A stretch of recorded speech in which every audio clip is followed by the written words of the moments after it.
The reason I had to learn to raise money was because I had no money. And so if you read Rich Dad, Poor Dad, in there, my rich dad always said, never say, I can't afford it.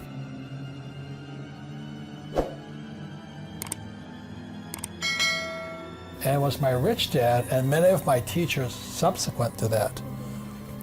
They said, lazy people always say, I can't afford it.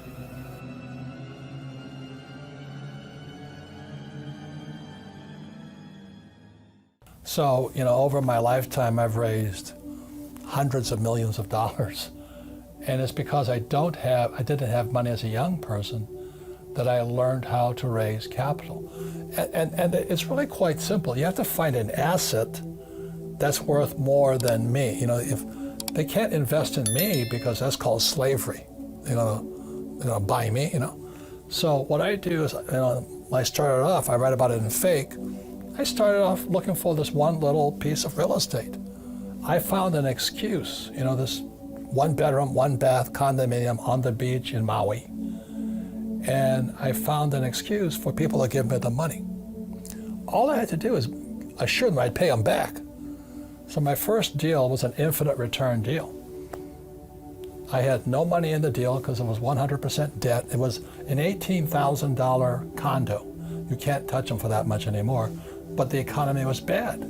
So I buy this $18,000 condo. The guy wanted 10% down. You don't need higher math. 10% of 18,000 is how much, sports fans? $1,800. I could have used my money. I had the money, but that would be too easy. Only lazy people use their own money. And that's what really pissed off a lot of people out there. You calling me lazy? I said, yes, I am.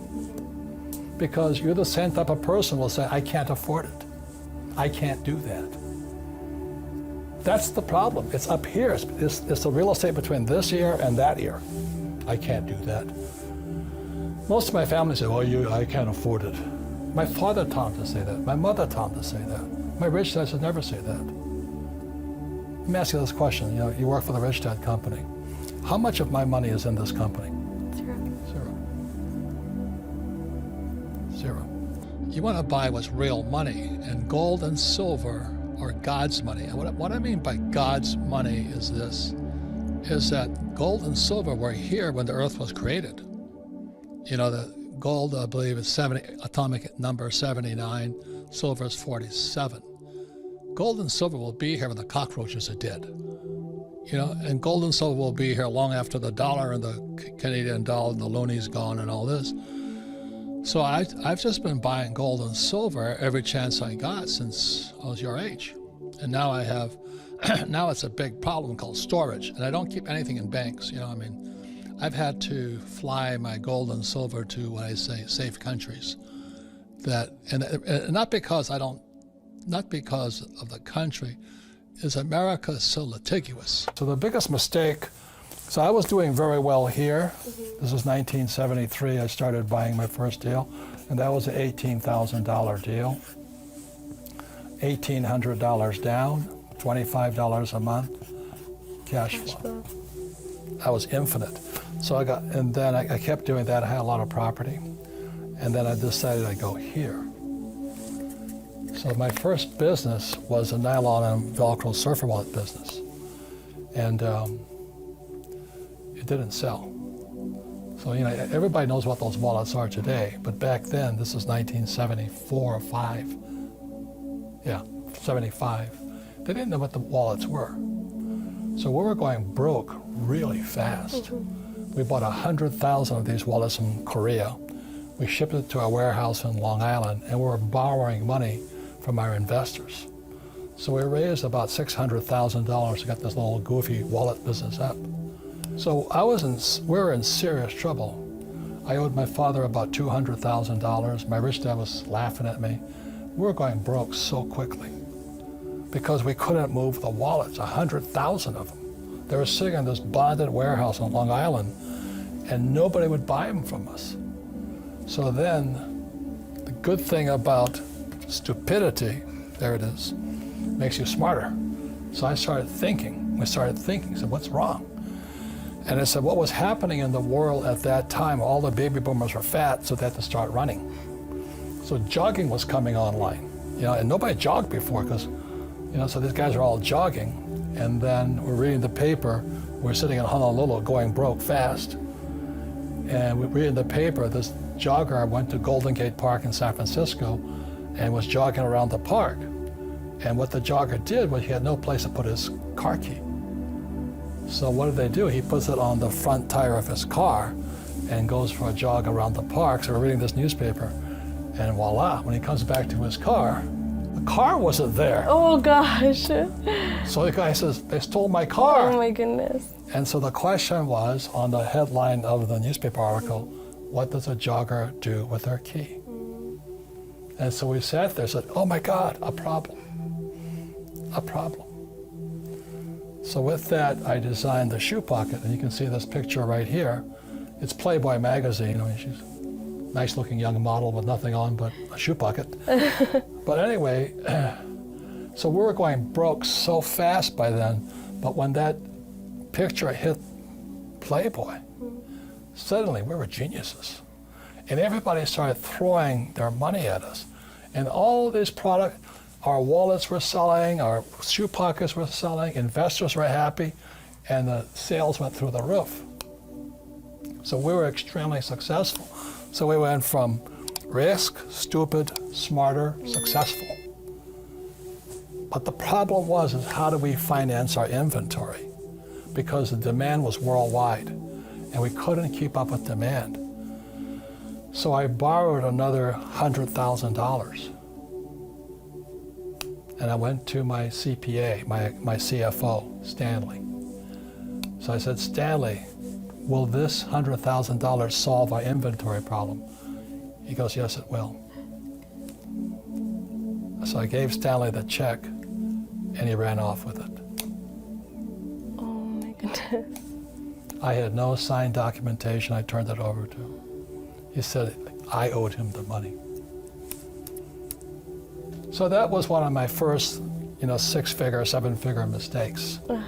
So this here is called the grain box. There's 500 of these little tubes like this. Wow. 500 coins in here. And this is one, which is worth more. Which one's worth more? The gold. Yeah, this is worth more than all that. Yeah. Now the reason I say this is because for your generation, this could be the biggest opportunity you'll ever see. I'm not making any commissions on this stuff. Yeah, of course. But if you look at what happened with the fake central bank, see the purpose of the central bank or the Fed or all, the Japanese bank, the Bank of Japan or the European Central Bank, they pump out fake money. Mm-hmm. The purpose of central banks like the Fed is to protect the banks, not you. They're a criminal operation as far as I'm concerned. Mm-hmm. You're going to find that most of my talks is about the Fed. So I would recommend you guys buy this stuff. Yeah. Don't save money. Don't save government money, because they're corrupt as hell, as you know. Yeah. Save God's money. And what's happening for most people today is, they follow that age-old mantra, go to school. What do you learn about money in school? Nothing. Get a job. Well, jobs are disappearing. Not only that, is that with artificial intelligence and G5 coming, more jobs are going to get wiped out. Plus, with driverless cars, more jobs are getting wiped out. So why would you go to school to get a job? And then work hard for money, but pay taxes. Taxes are going to keep going up, sports fans. They have to. Somebody's going to pay off this massive mountain of debt stacking up all over the world. And the only way they pay off debt is via taxes. And then they tell you to get out of debt. Oh, God. Debt is money. Please understand me. In 1971, when Nixon took the dollar off the gold standard, money became debt. So the rich know how to use debt to get rich. And that's what I do. My friend Donald Trump, I know some of you hate the guy, more power to you,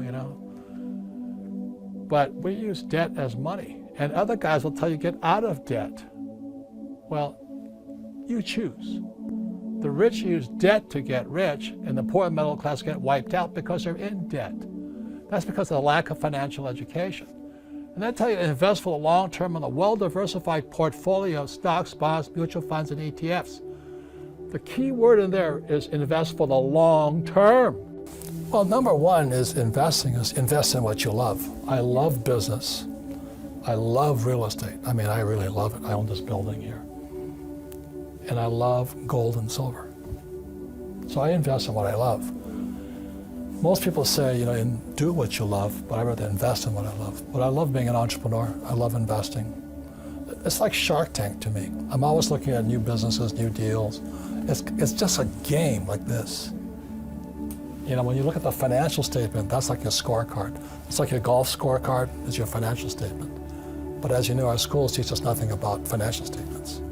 My message to anybody, including millennials, is where is your head? I know most millennials, they want a high-paying job. They want to be able to pay the rent, eat, and all this stuff. And then you dream of the big house, a nice car, and all that. But that's why 99% of Americans are broke, because their heads are in the wrong spot. So when I asked Kim if she would take an accounting course, it was just 2 days. I wanted to see if her head could get into the asset column. That was the difference, wasn't it? Yeah, and actually, it didn't happen right at that moment, but it's... You fell in love with me? Of course I did. Of course I did. But this started the journey on investing. This started the journey on assets. But I do remember the moment down the road where, just like everybody else, I was focused on the income column, get a job, get the pay raises. If you're an hourly wage, work more hours or raise your hourly wage. So I was always focused here. And then finally, this is after we'd actually bought some investment properties, the light finally went on, and I'm like, instead of focusing on acquiring income, what if we focus on just acquiring assets, that the assets go into the income column? Like this. So that was a huge shift in my mindset. And once that shift happened for me, I don't think about the income column anymore. I just think about the asset column. And that's our game called cash flow. Yeah. And so when Kim and I met, we had nothing. It took us 10 years to go from nothing to financially free. Wow. So she was 37 and I was 47. But that's the power of focusing on assets versus liability. Most people are so busy working for money, so busy trying to pay their bills, and so busy buying liabilities they think are assets. So my first gift to Kim was the accounting game to get her head in here, and today we're financially free. That's the whole thing. So everybody can do it. It's a matter of putting your head into the right column. And then for me, it was in '73, I took my first real estate investment course here. I'm free. I lost money, made money back, but I never got out of the asset column. We're still practicing here every single day. I'm working on a new project right now in the asset column. It's going to put a lot of cash flow into the income column because, again, we're focusing on the asset column, not the income column. But it goes back to the original question, why did I say only lazy people use their own money? Because lazy people always say, I can't afford it. Mm-hmm. I can't do it. It's easy to say that, and that's why they're poor. Mm-hmm. It's harder to go raise $1 million than to say, I can't afford it.